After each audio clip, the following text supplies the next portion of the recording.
صلی علی محمد السلام علیک یا رسول اللہ۔ امام زین العابدین کا زندگی بھر یہ حال تھا۔ اللہ اکبر۔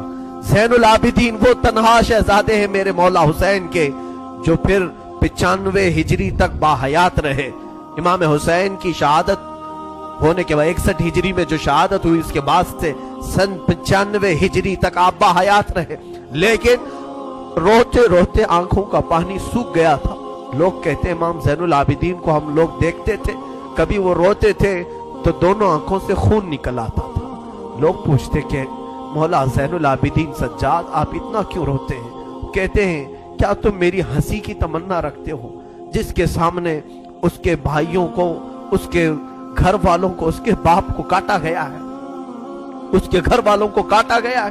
امام زین العابدین کا حال یہ تھا کہ امام زین العابدین شہر میں جا رہے تھے اور قصاب گوشت بیچنے والا دکان میں بیٹھا ہے، گوشت بیچ رہا ہے۔ جیسے ہی وہ قریب آنے لگے اس نے جلدی سے گوشت کے اوپر چادر ڈال دی، گوشت چھپا دیا۔ لوگ جو گوشت خریدنے والے کھڑے تھے انہوں نے پوچھا کہ بندے تو کیوں گوشت چھپا رہا ہے؟ کہا زین العابدین آ رہے ہیں، وہ ابھی یہاں کھڑے ہوں گے اور گوشت دیکھ کر کے رونا شروع کر دیتے ہیں، گوشت دیکھ کر کے رونا شروع کرتے۔ کہا ایسا کیوں کرتے ہیں؟ کہتے ہیں جب بھی وہ میری دکان کے پاس یہ کچا گوشت دیکھتے ہیں تو کہتے ہیں کہ میرے بھائیوں کا گوشت ایسے ہی کاٹا گیا تھا اور ادھیڑا گیا تھا۔ زندگی بھر وہ گوشت کی دکان کے پاس کھڑے ہوتے تو ان کی آنکھیں بہہ جاتی۔ اور اس کے بعد ایک روایت یہ بھی ملتی ہے کہ قربانی کے دن تھے، مولا زین العابدین ایک جگہ سے گزر رہے ہیں، ایک قصائی بکرے کو لٹایا ہے اور جلدی سے اس پر چھری چلائی جا رہی۔ امام زین العابدین دور سے کھڑے ہو گئے، کہا اے قصائی تو نے بکرے کو لٹایا، پانی پلایا کہ نہیں پلایا؟ وہ کھڑا ہوا، کہا اے امام زین العابدین ہم مسلمان ہیں، جانوروں کو کاٹتے ہیں تو پہلے پانی پلا کے کاٹتے ہیں۔ امام زین العابدین نے کربلا کی طرف منہ کیا، کہا مولا حسین مسلمان جانوروں کو پانی پلا کے کاٹتے ہیں، جانوروں کو پانی پلا کے کاٹتے ہیں، مگر اہل بیت کے کسی شہزادے کو ایک گھونٹ بھی پانی نہیں پلایا گیا اور انہیں ویسی پیاسا شہید کیا گیا ہے، پیاسا کاٹا گیا ہے۔ امام زین العابدین کی پوری زندگی ایک ایک چیز کو دیکھتے تو رونے لگ جاتے تھے کہ کربلا میں یہ چیز نہیں تھی، یہ چیز نہیں تھی۔ حسین ابن علی کے یہ صاحبزادے زین العابدین جہاں پر رہ رہے تھے خیمے میں، تو ایک مرتبہ ایسا ہوا کہ ابن زیاد جان بچاتا ہوا بھاگتا ہوا نکل آیا، کیونکہ مختار سقفی اس کے پیچھے لگ گیا تھا، اپنے سواریوں کو دوڑا دیا تھا اس کے پیچھے کہ عبید اللہ بن زیاد جہاں بھی ملے اسے پکڑ کر کے لاؤ، اسے پکڑ کر کے لاؤ۔ تو سب اس کے پیچھے لگ گئے۔ مختار سقفی کے ڈر سے عبید اللہ بن زیاد جان بچاتا ہوا بھاگتا ہوا ایک خیمے میں آیا۔ وہ خیمہ کسی اور کا نہیں، امام زین العابدین کا۔ وہاں پر پہنچ گیا، آپ قرآن پاک کی تلاوت میں مصروف تھے۔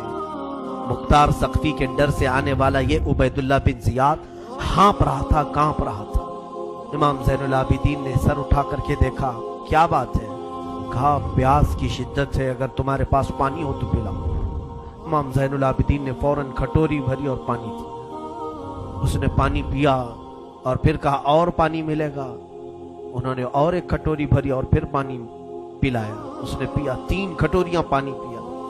عبید اللہ بن زیاد یہ سوچنے لگا شاید امام زین العابدین نے مجھے پہچانا نہیں ہوگا۔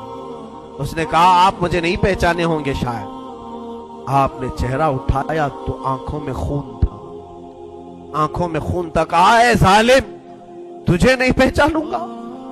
تیری وجہ سے میرا پورا گھرانہ لٹ گیا، میرا پورا خاندان تو نے تباہ کیا، بھوکا اور پیاسا کربلا میں تڑپایا، تجھے نہیں پہچانوں گا؟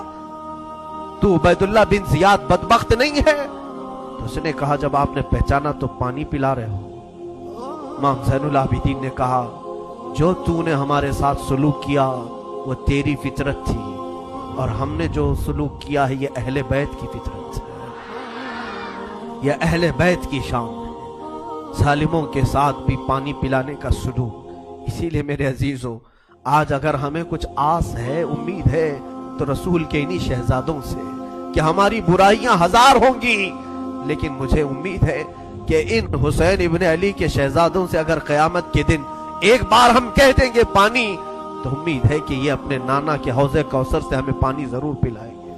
تذکرہ کرو حسین کا، تذکرہ کرو اہل بیت کا اور علی کے شہزادوں کا، یقیناً حوض کوثر پر انہی کا قبضہ ہے۔ میرے آقا صلی اللہ تعالیٰ علیہ وسلم اپنے ہاتھ سے جسے چاہیں گے پانی پلائیں گے۔ ان کے گھر والوں کو ستا کر کے تم پانی قیامت کے دن کس منہ پیاس بجھاؤ گے؟ امام زین العابدین نے اس وقت بھی پانی پلایا۔